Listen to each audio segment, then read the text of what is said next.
to Darius Slayton, really. My question to you guys, and I have a kind of a little bit of my own take on it, but will the New York Giants release Darius Slayton just before training camp? Before training camp. So, I mean, Slayton is, entering, his final season of his rookie deal. And there was some discussion just even last year and now again this year that he was going to be moved.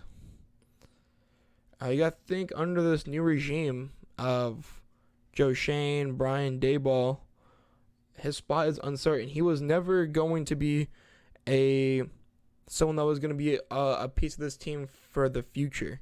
Kadarius Toney was, and Kenny Golladay probably were the only pieces to them that's a future that you can even argue Kenny Golladay is still a piece of their future.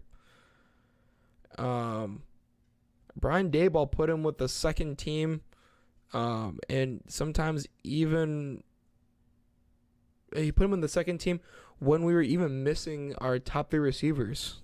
Sterling Shepard, Kenny Golladay, Kadarius Toney. We were missing those receivers in mini camp and OTAs, and Darius Slayton was still with the second team. And not only that, he was dropping wide open downfield passes in OTAs and minicamp. That's what he does. He is a player that's a downfield receiver. That's his job. He's a 6'3", 6'4" body. He's a guy where you throw the ball up and he goes and gets it. The only way that the Giants, in my opinion, keep Darius Slayton is if whatever reason we get an injury or two in training camp or Sterling Shepard isn't ready. I think we keep him until Sterling Shepard is 100% ready, and then we go.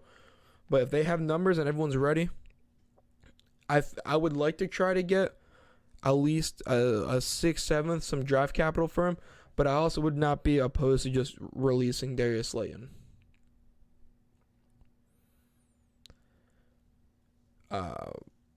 It's wild to me that Darius Slayton has made it this far, especially with the amount of drops that he had last year and a lot of the issues that he had posed, and he was still a starter.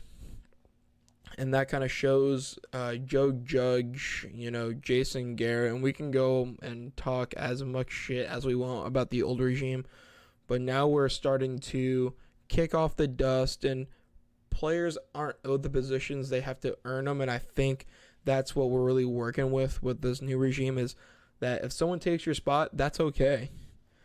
Go earn it. You weren't rewarded this spot. This spot was never yours to begin with. One reason why I really have to say that is Tyrod Taylor was signed to compete to Daniel Jones, to kind of give him because Joe Judge would not do that. We signed Mike Glennon. He was never going to compete for Daniel Jones' spot. But with Tyrod Taylor, someone that has been a good NFL quarterback at some point in his career, and is a very good backup quarterback that could take Daniel Jones' spot if he is not prepared, or if something happens to him, or if he just simply plays bad. So a lot has to do with the old regime and keeping Darius Slayton on the field. I truly do believe that. I think we've had talent where Kadarius Toney at the beginning of the season wasn't playing much. We put him on the field. Wow. We drafted a guy in the first round. He's good. No shit. No shit. You drafted a guy in the first round. Wow, he's pretty damn good. We know. We know he's good. Put him on the field. He's a human joystick. He makes people miss. But no, we're playing Darius Slayton in the slot sometimes, because he knows the playbook. Have Toney run a slant, a corner. He knows football. It's okay. So I really like this new regime and the way that they're going to run things. I don't really think Darius Slayton, I think he makes it past training camp, but I think preseason, I think we're going to try to move him. I don't think he'll make the 53-man. If I think he'll make the training camp and he'll play preseason, I don't think he makes the 53-man roster. My personal opinion. Because Sterling Shepard, Kenny Golladay, Kadarius Toney, and Wan'Dale Robinson are easily in front of him. And you probably need about 6 receivers. They signed Richie James, who's going to be special teams guy. CJ Board, special teams guy. Boom, Darius Slayton is gone. You can do something like that. One of them gets hurt. Richie James is, I think, a good, valuable, fifth option. CJ Board has seen the Giants before. Played for the Giants before. He can be a 5th option. Richie James 6. Boom, I'm fine with that. So, I don't see how Darius Slayton really makes it on to this roster. If he does pass training camp and he's not traded, I don't see how he makes it on the 53.